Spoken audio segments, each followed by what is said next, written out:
You got a favorite Eli story? Because like off field or anything, because it doesn't sound like people got a lot of Eli stories with his personality.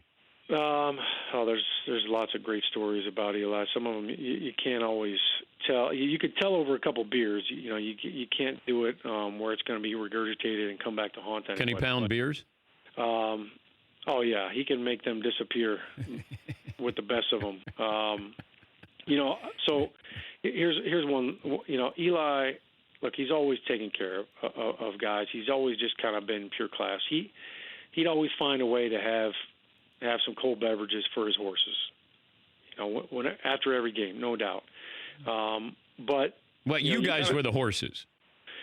Yeah, for sure. Okay. So he bought beers for his line. Yeah. Okay. But there's some good stories. I think one of my favorites is probably in 2007. There's 2 weeks before the Super Bowl. So we win the NFC Championship game. We come back from Green Bay. We've got that first week where you kind of put the game plan in. Everybody's excited. You're trying to figure out logistics, travel, tickets, all this stuff. So, that week is a little bit of a blur, but you're kind of loose too because there's no game. And people are having fun and doing all that. So we had a good week. But then the next week, all right, and now it's game prep time. So we get ready to leave our facility, and we're going to fly to Arizona to get ready. And I think it was a Monday, and we're flying out. Well, we get done with practice. We come in, everybody showers, gets cleaned up. We had meetings right after practice. So guys came in, and some guys went right into the meeting room and didn't shower yet. They were going to shower afterwards. Well, while we're in the meeting rooms, Eli had strategically had the equipment guys buy dress shoes in all of his offensive linemen sizes. And he had them spray painted bright purple and bright pink. And while we were in meetings, he had them go around and take all of our dress shoes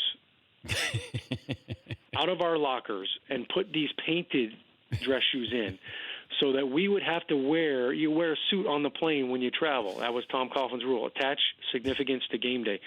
So when we came to our lockers and started getting dressed and got your suit on, you pulled your shoes out of your shoe bag, and they were bright purple, bright pink. And everybody's looking around like, what the heck's going on here? This was his master plan to get us to have to walk onto the team plane dressed like clowns in these bright shoes.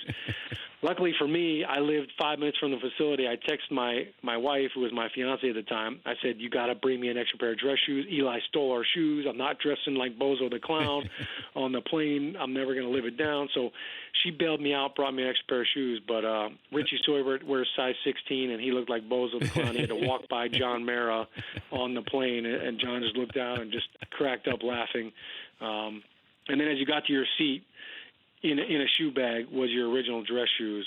So that just as classy as he always has been. It's a great joke, but hey, you know what? Here's your real shoes for after the prank is over with.